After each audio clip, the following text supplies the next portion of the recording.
시편 7편 1절부터 17절까지를 교독하시겠습니다.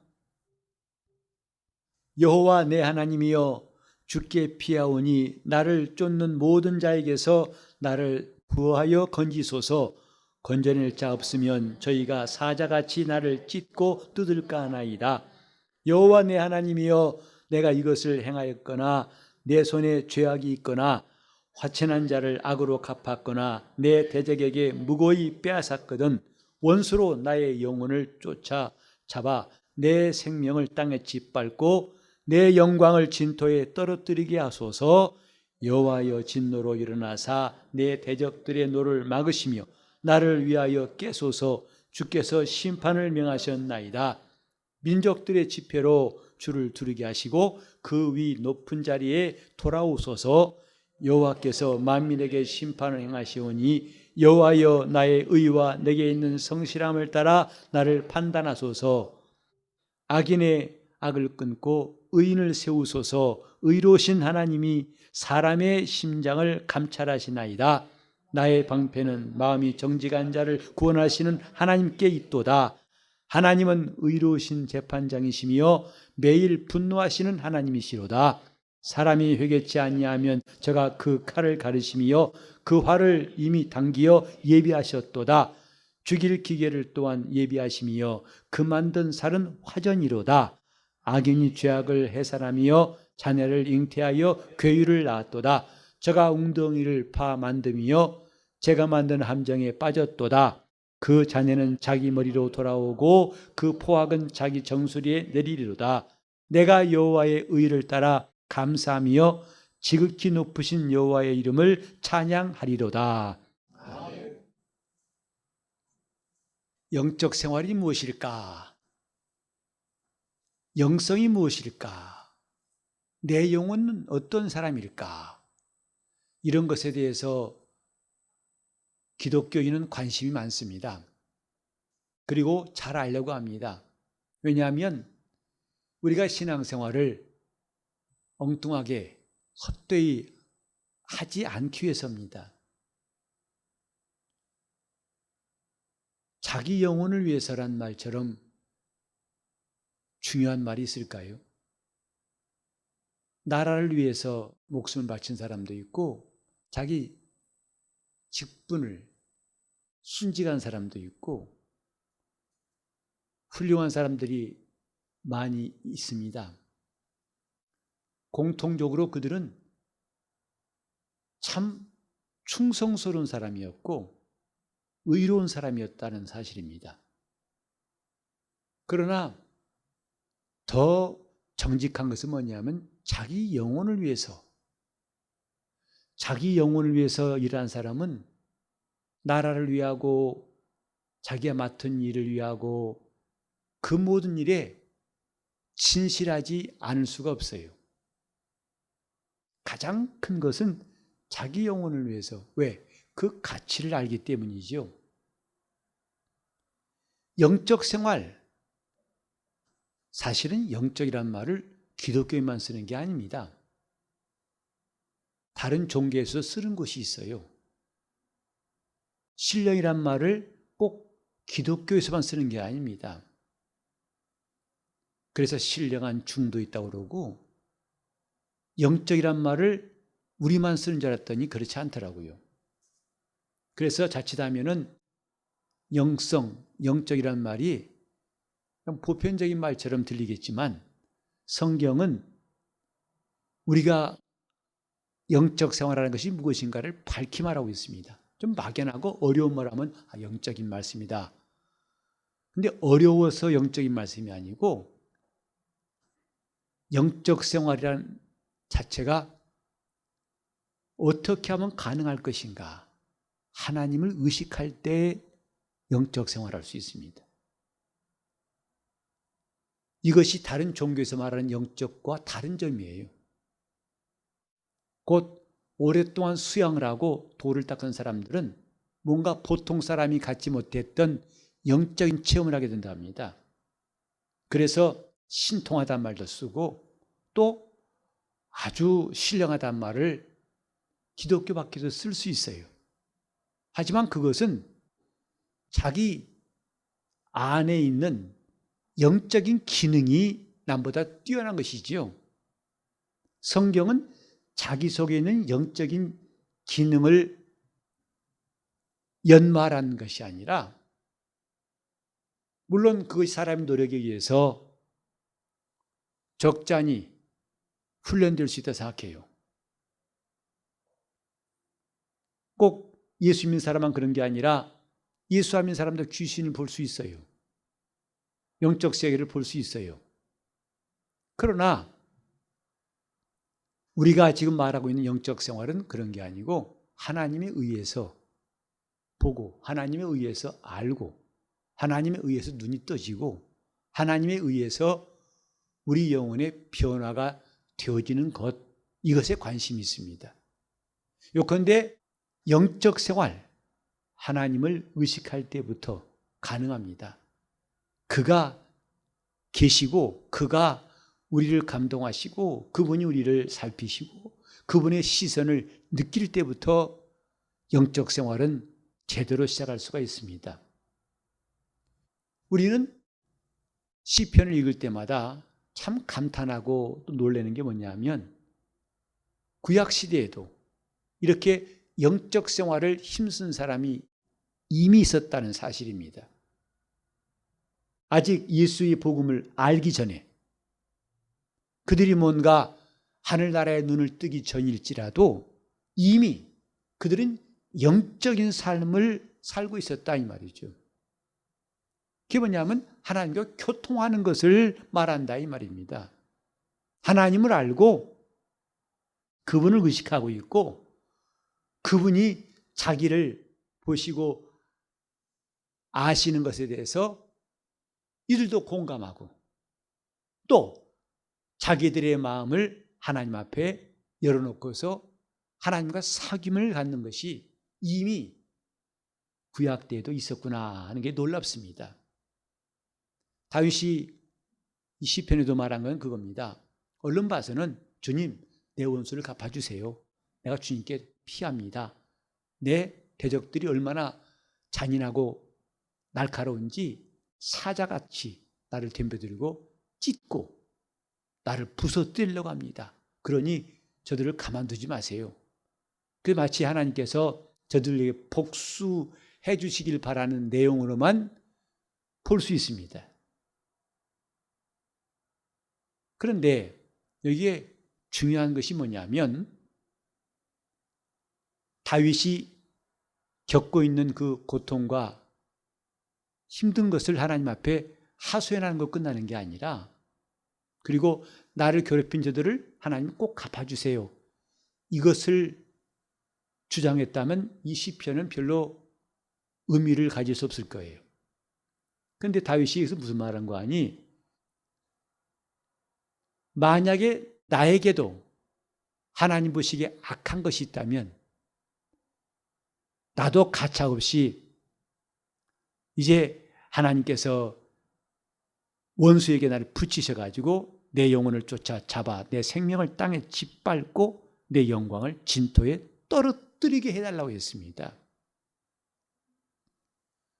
즉 하나님 앞에 자기의 원통한 것과 핍박하는 자들의 이 일들을 고하면서 일방적으로 주님은 언제나 내 편이시니까 저들 좀 막아주세요, 저들 좀 혼내주세요, 이걸로 끝나는 게 아니라 그런 내 영혼을 살피면서 나에게 그런 불의가 있다면 나는 그렇게 구할 자격도 없고 하나님 저를 똑같이 저 원수들을 심판하시고 형벌하신 것 똑같이 저에게도 대우하심이 맞습니다, 이 말이거든요.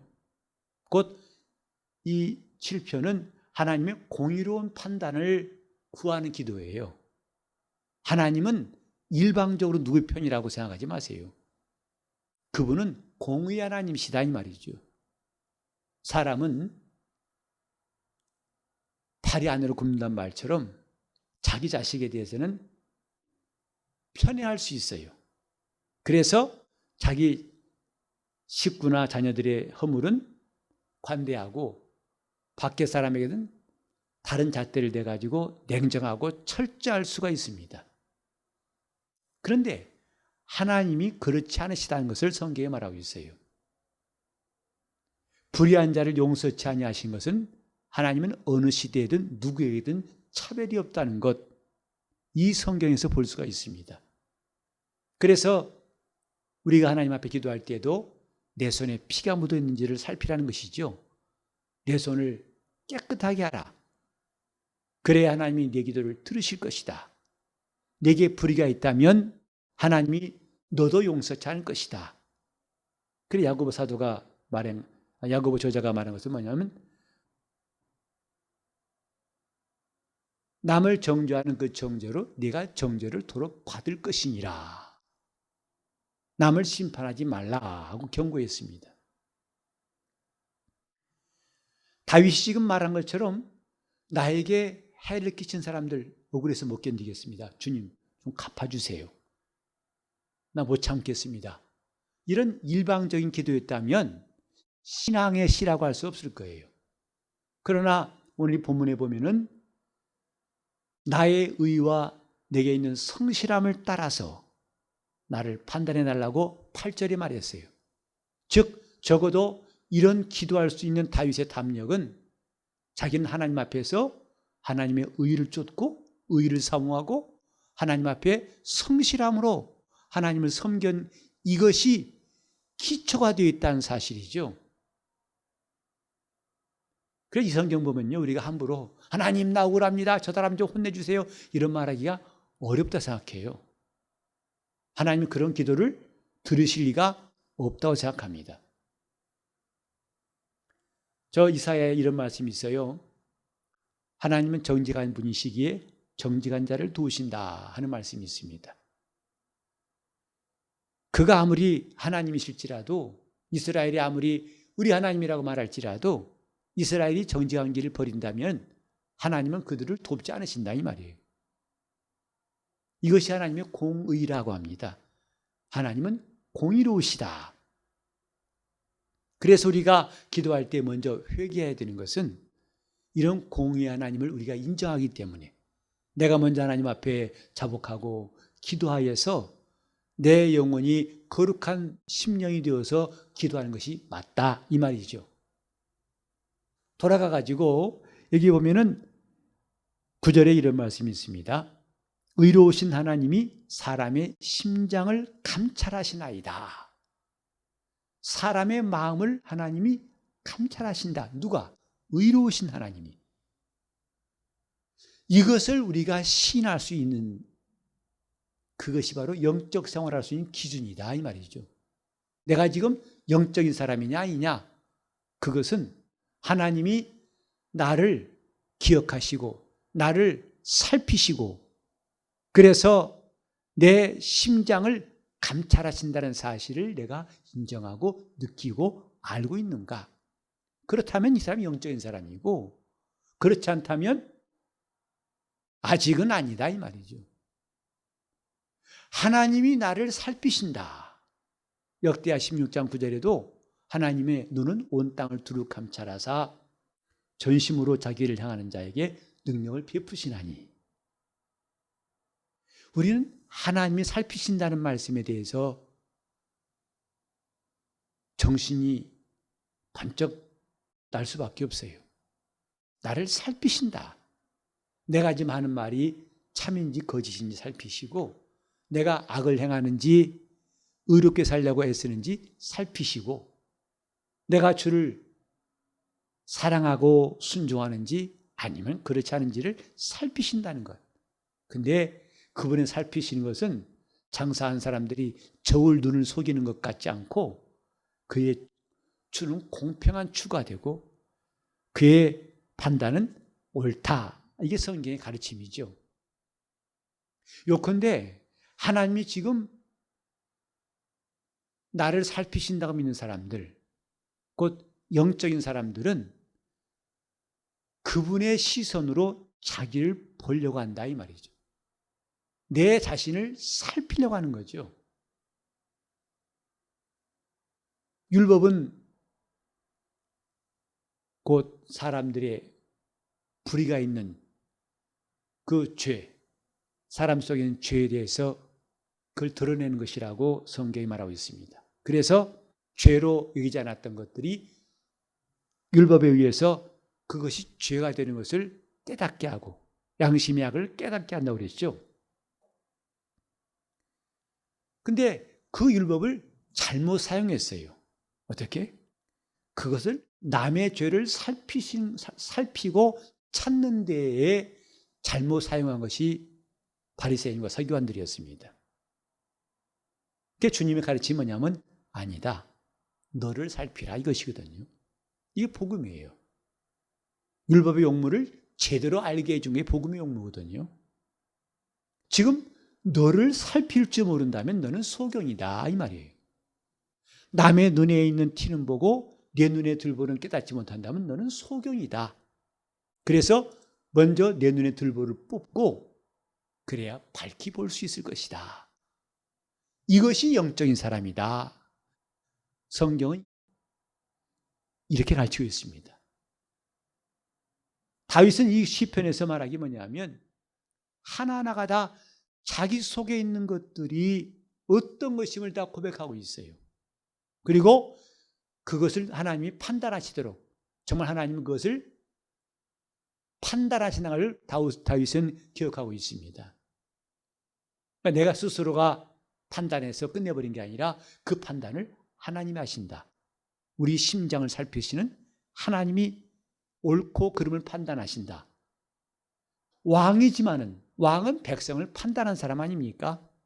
근데 한 번도 남에게 판단받아 본다는 것은 왕에게는 어색한 일이지만은 다윗은 하나님 앞에서 자기가 판단받는 사람이 되었다는 것을 항상 고백해요. 하나님은 나를 판단하신 분이시다. 그래서 내 마음속을 살피사 내 마음에 흉악한 죄가 있는 것을 주여 살피시옵소서. 그래서 하나님에 의해서 자기를 보려고 애쓴다 이 말이죠. 그게 영성이에요. 그분의 시선으로 자기의 모습을 보려고 하는 것. 내가 나를 보려는 내 기준으로 보는 것이 아니라 바리새인들은 거기서 실패한 거죠. 자기 눈으로 자기 볼 때는 자기는 의인이라 생각했어요. 자기는 모세의 율법대로 행한 사람이라고 자부했습니다. 그건 굉장한 자신감이었습니다. 그러나 주님은 내 눈이 아니라 하나님의 눈으로 너를 판단해야 맞다.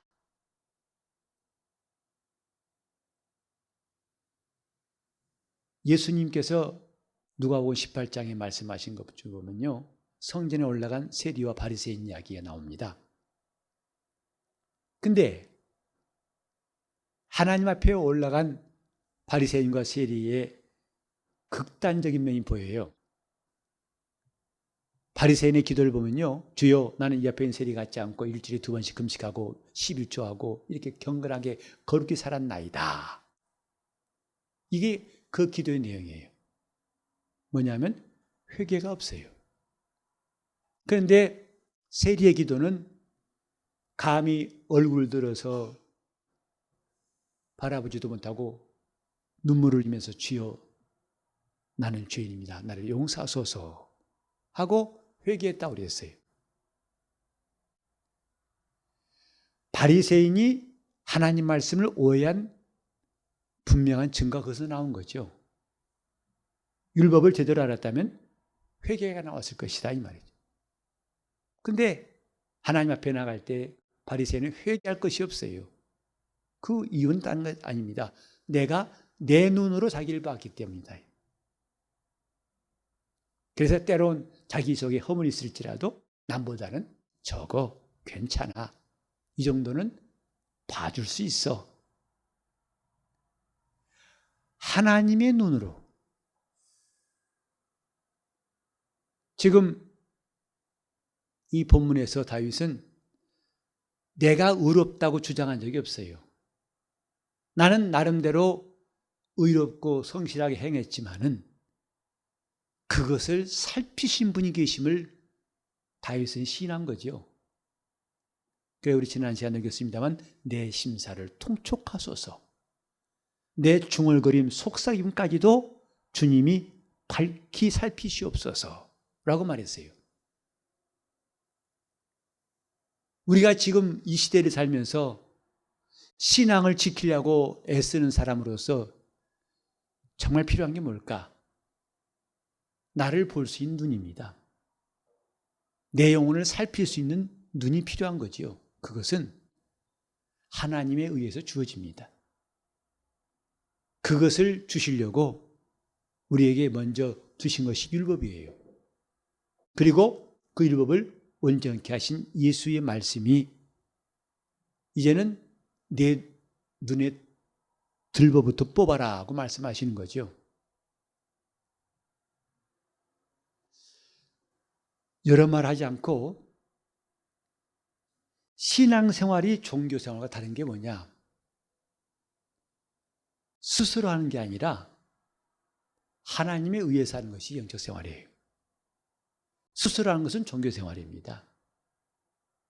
어떤 글을 읽었더니 놀랍게도 요즘에 WCC라든지 이렇게 교회 일치운동, 이큐메니칼 운동이 지금도 계속되고 있으니 참 정신을 차려야 됩니다. 그 내용이 뭐냐면 모든 종교가 다 똑같은 구원을 향해서 가는데 길만 다르다 이거예요. 그래서 이제는 기독교도 불교도 천주교도 이스라엘은 다 합의하는 겁니다.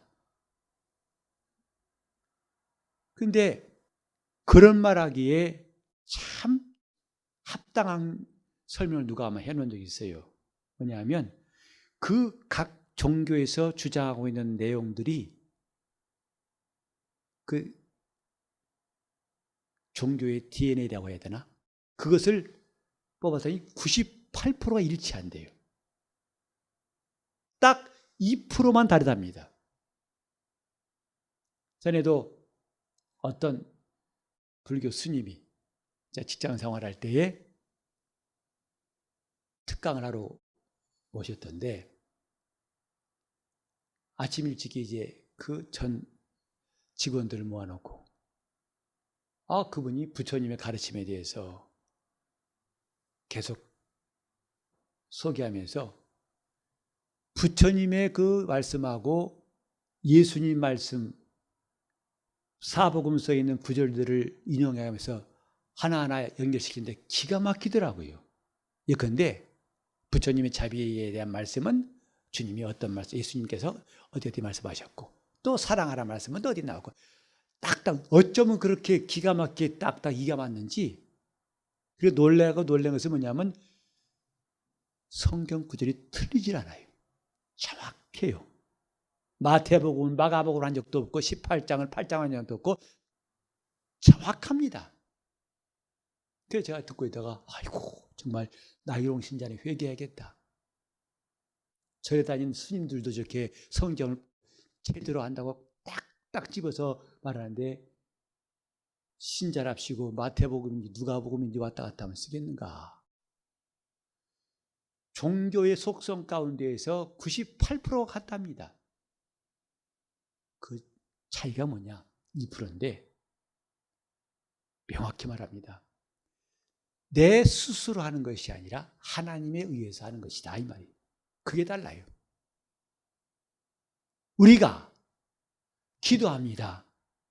이 기도하는 것도 하나님에 의해서 기도하는 것이, 또 봉사하는 것도 하나님에 의해서 봉사하는 것이, 순종하는 것도 하나님에 의해서 순종하는 것이, 회개하는 것도 하나님에 의해서 회개하는 것이, 그리고 우리가 감사하는 것도 하나님에 의해서, 남에게 자비를 베푼 것도 하나님에 의해서인지 아니면 자기에 의해서인지, 이것이 기독교와 종교를 확연하게 구별하는 방법이에요.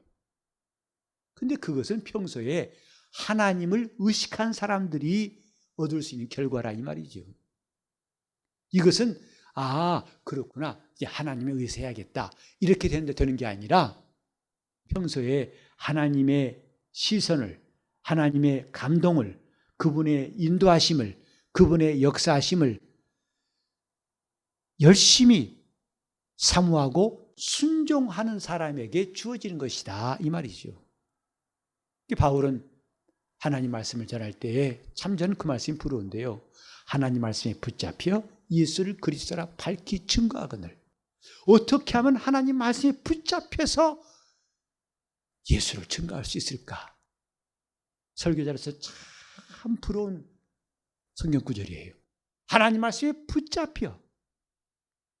그것은 평소에 내가 그 말씀을 의지하고 그 말씀을 따르고 그 말씀을 사모하고 그 말씀을 배우고 그 말씀을 정말 내가 얻으려고 애쓰는 이런 시간들이 모여서 그렇게 된다 이 말이죠. 오늘 우리는 다윗이 하나님 앞에 하는 기도를 통해서 하나님 앞에 내가 열린 사람이 되자 하는 것이죠. 하나님 말씀을 성경으로 하니 영과 혼과 및 관절과 골수를 찔러 쪼개기까지 하며 그랬어요. 엑스레이는 뚫고 하는 게 한계가 있습니다. 그것을 더 뚫고 들어간 것이 이제 CT 촬영이니 MRI니 더 깊이. 근데 그것들이 뚫고 들어가지 못하는 게 뭐냐면 혼과 영 아니겠습니까? 하나님 말씀은 그것까지 관통하신다. 하나님은 사람의 심장을 감찰하시나이다. 다윗은 왕이지만은 하나님의 시선을 느낄 줄 알고 그분의 감동하심을 그분이 깨닫게 하시고 보게 하시고 그래서 남의 허물과 남의 죄악만 보이는 게 아니라 자기 속에 있는 것도 살필 줄 아는 사람이었다는 점에서 참 훌륭한 신앙인이었다고 생각합니다.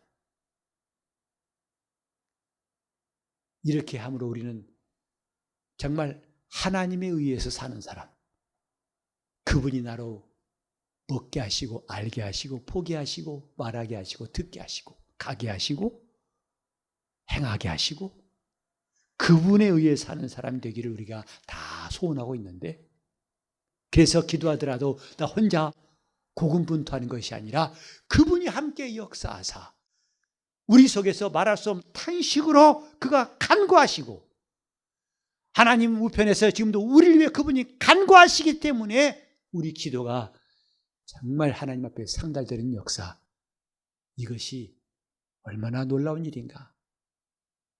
이를 위해서 우리는 그분의 시선을 느끼고 그분이 내 심장을 감찰하신 하나님이심을 날마다 시인하고 나갈 수 있도록 해야겠습니다. 영적 생활 쉽지는 않습니다만 그리 어렵지도 않습니다. 몰라서 많이 돌다 보니까 어려운 거지요.